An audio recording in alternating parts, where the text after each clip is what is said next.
అందరికీ నమస్కారం. క్రైమ్ స్టోరీలోకి స్వాగతం. ఈ కథ పేరు కబ్జా. రచన ఎం ఉదయభాను గారు. చదువుతున్నది దేవి.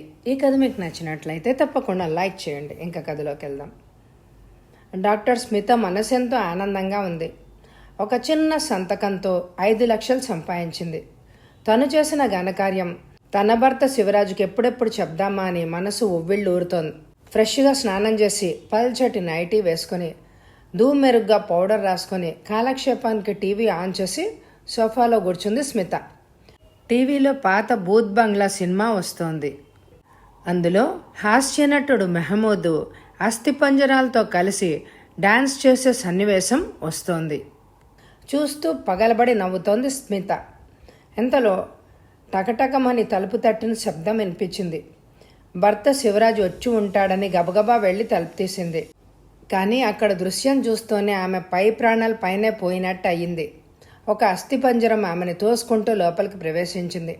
వస్తూనే తలుపులు గడియపెట్టి తన 2 చేతులతో స్మిత మెడను చుట్టుకుంది. క్షణాల్లో గెలగెలలాడుతూ కింద పడిపోయింది doctor Smitha. Advocate Siddhartha Blue Fox బార్లో మహదానందంగా ఉన్నాడు. అప్పటికే 3 రౌండ్లు పూర్తి చేశాడు. అంతకుముందే ఒక నగల షాప్లో ₹1,00,000 విలువ చేసే ఒక నెక్లెస్ కొన్నాడు సిద్ధార్థ. అస్తమాను నీకు సంపాదించడం చేతగాని చవటవి అని తనని ఆడిపోసుకునే భార్య చెంచల మెప్పు పొందాలని ఆ ఖరీదైన నెక్లెస్ కొన్నాడు. భార్యతో మాట్లాడాలంటే అతనికి ఉన్న ధైర్యం సరిపోదు. అందుకే మద్యాన్ని ఆశ్రయించాడు. మరో పెగ్గు ఆర్డర్ ఇద్దాము అని అనుకున్నాడు. కానీ మళ్ళీ కారు డ్రైవ్ చేయడం ఇబ్బంది అని ఆ ప్రయత్నాన్ని విరమించుకున్నాడు. బిల్ పే చేసి బార్లో నుంచి బయటకు వచ్చి కారులో కూర్చొని డ్రైవ్ చేయసాగాడు. బాగా పొద్దుపోయి ఉండడం వల్ల రోడ్డు మీద జనసంచారం ఎక్కువగా లేదు.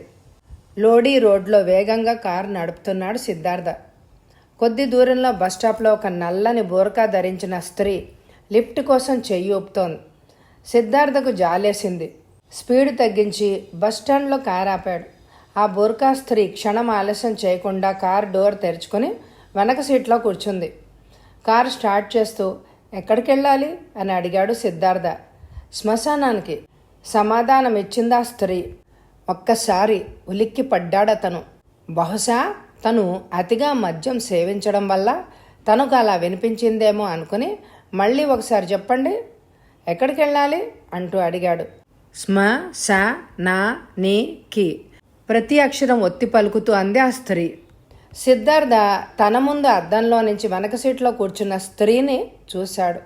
అతని గుండె జలజరించింది. అద్దంలో ప్రతిబింబంలో ఒక కంకాళం కనిపించింది. చేతిలో స్టీరింగ్ బిగుసుకుంది. అతని ప్రమేయం లేకుండానే యాక్సిలేటర్పై అతని కాలు బలంగా బిగుసుకుపోయింది. కారు అతని కంట్రోల్ తప్పింది. రోడ్డు మీద అడ్డదిడ్డంగా పరిగెత్తసాగింది. చూస్తుండగానే అలా వేగంగా పరిగెత్తుతున్న కారు ఆ పక్కనే ఉన్న చెట్టును గుద్దుకుంది. కారుకున్న అద్దాలు భళ్ళుమని పగిలిపోయాయి. స్టీరింగ్కు సీటుకు మధ్య నలిగిపోయింది సిద్ధార్థ దేహం. ఆ యాక్సిడెంట్ చూసిన జనం సిద్ధార్థ దేహాన్ని బయటికి లాగి సివిల్ హాస్పిటల్లో చేర్పించారు. డాక్టర్ వెంటనే సిద్ధార్థను ఎమర్జెన్సీ వార్డులో చేర్చాడు. అప్పటికి అదే వార్డులో ఆఖరి శ్వాసతో కొట్టుమిట్టాడుతున్న డాక్టర్ స్మితకు వైద్యం చేస్తున్నారు డాక్టర్లు. ఒక పక్క సిద్ధార్థ, మరొక పక్క స్మితలను బ్రతికించడానికి డాక్టర్లు శాయశక్తులా కృషి చేస్తున్నారు. ఇద్దరూ ప్రాణాలు వదిలారు. వాళ్ల నోటి నుంచి వెలువడిన ఆఖరి మాట బాబోయ్ అస్థి పంజరం అని. SI Sharad Kelkar, doctor Smitha advocate, Siddharth case పరిశోధిస్తున్నారు. ఇద్దరి మరణం మిస్టరీగా ఉంది. చనిపోయే ముందు ఇద్దరు నోటి నుంచి బాబోయ్ అస్థి పంజరం అన్న మాట వెలువడడం చిత్రంగా తోచింది అతనికి. ఎస్ఐ మృతురాలు డాక్టర్ స్మిత భర్త శివరాజును విచారించాడు. ఆ రోజు సాయంత్రం స్మిత నాకు చాలా సంతోషంగా ఫోన్ చేసింది. ఇంటికి రాగానే నాకు ఒక సర్ప్రైజ్ అందిస్తాను అంది. అంటున్న శివరాజు మాట పూర్తి కాకుండానే అడ్వకేట్ సిద్ధార్థ భార్య చెంచల, అరే ఆశ్చర్యంగా ఉందే, నా భర్త కూడా రాత్రి నాకు ఒక సర్ప్రైజ్ గిఫ్ట్ తెస్తానన్నాడు అంటూ ఆశ్చర్యం ప్రకటించింది. ఎస్ఐ శరద్ చెంచల మాటలు వింటూనే సారీ, నేను చెప్పడం మర్చిపోయాను. నీ భర్త సిద్ధార్థ జేబులో ఒక నెక్లెస్ దొరికింది అంటూ ఓ నెక్లెస్ అందించాడు.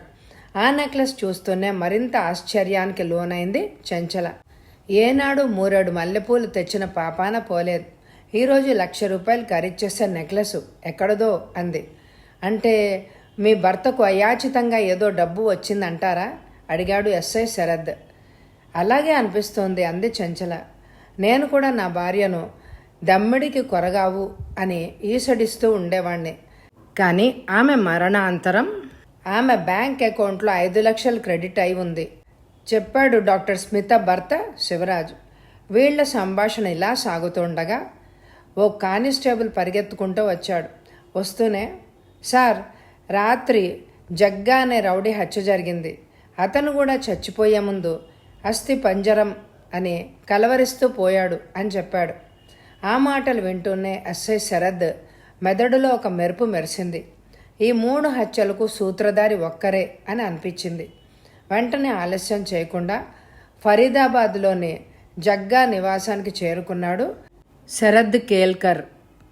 ఆ సమయంలో ఇంట్లో వాళ్ళంతా గొల్లుమని గగ్గోలుగా ఏడుస్తున్నారు.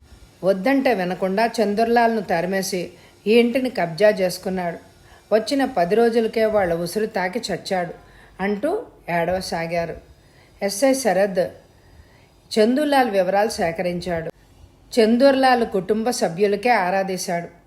4 రోజుల క్రితం చందూర్లాల్ పోలీస్ ఎన్కౌంటర్లో చనిపోయాడు. కేవలం అతని అస్థి పంజరం మాత్రమే అతని కుటుంబ సభ్యులకు దొరికింది. ఎస్ఐ శరద్ చందూలాల్ ఫైలు వెలికి తీశాడు, చూశాడు. చందూలాల్ చనిపోయిన తర్వాత అతడి భార్య పిచ్చిదైపోయింది. కొడుకు విక్కీ విదేశాల్లో ఉంటున్నాడు. అతను ఉన్న ఇంటి స్థలాన్ని అతనిది కాదని జగ్గా తరఫున అడ్వకేట్ సిద్ధార్థ తప్పుడు కేసు బనాయించాడు. జగ్గాకు తోడు అతని తమ్ముడు శివలాల్ కూడా ఈ వ్యవహారంలో పాల్పంచుకున్నాడు. అలాగే చందులాల్ మరణం ఆత్మహత్య అని డాక్టర్ స్మిత ఒక దొంగ సర్టిఫికెట్పై సంతకం చేసింది. ఈ విషయాలన్నీ తెలిసిన విక్కీ ఈ హత్యలు చేసుంటాడని భావించారు పోలీసులు. చందూలాల్ చనిపోయిన రోజున ఆ రోజు స్థానిక దినపత్రికలో చందూలాల్ మరణం పట్ల సానుభూతి ప్రకటిస్తూ బకాసురుల ఆట కట్టించేవాడు వస్తాడు అన్న ఒక ఉత్తరం లెటర్స్ టు ఎడిటర్ శీర్షికలో కనిపించింది. ఆ ఉత్తరం రాసింది రమేష్ అనే వ్యక్తి. ఆ పత్రిక ఆఫీస్కి వెళ్ళి రమేష్ గురించి వాకప్ చేశాడు. రమేష్ చందూలాల్ ఇంట్లో పనివాడు. అంతేకాదు చాలా నమ్మిన బంటు. అతడి పూర్వీకులు తండ్రి తాతలు స్వాతంత్ర యోధులు, సైన్యంలో పనిచేసిన వారు. ఎక్కడ ఎలాంటి అన్యాయం జరిగినా స్పందించి పత్రికల్లో ఉత్తరాలు రాస్తూ ఉంటాడు రమేష్. రమేష్ను కలిస్తే ఈ అస్థిపంజరం నేపథ్యం ఏంటో తెలుస్తుంది అని అనుకున్నాడు శరద్. డాక్టర్ స్మిత, అడ్వకేట్ సిద్ధార్థాల బ్యాంక్ అకౌంట్స్ చెక్ చేశారు పోలీసులు. ఇద్దరి అకౌంట్లలో డబ్బు ఒకే రోజు చేరింది. అలాగే జగ్గా అకౌంట్లో డబ్బు తగ్గింది. అంటే జగ్గా డబ్బిచ్చి సిద్ధార్థ స్మితలతో తన పనులు నెరవేర్చుకున్నాడు. ఇక మిగిలింది శివలాల్. చందూలాల్ భార్య లలిత జాడ లేదు. అలాగే చందూలాల్ కొడుకు విక్కీ వివరాలు కూడా తెలియలేదు.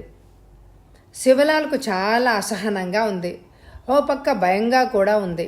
ఢిల్లీలో జగ్గా పేరు చెప్తే హడల్. అలాంటి వాణ్ణి ఒక అస్థిపంజరం చంపడం ఆశ్చర్యాన్ని కలిగించింది. తలుపులన్నీ బిగుంచుకొని కూర్చున్నాడు. అప్పుడు కాలింగ్ బెల్ మోగింది. భయంగా తలుపు తీశాడు. ఎదురుగా అస్థిపంజరం చేతులు చాచి నిలబడి ఉంది.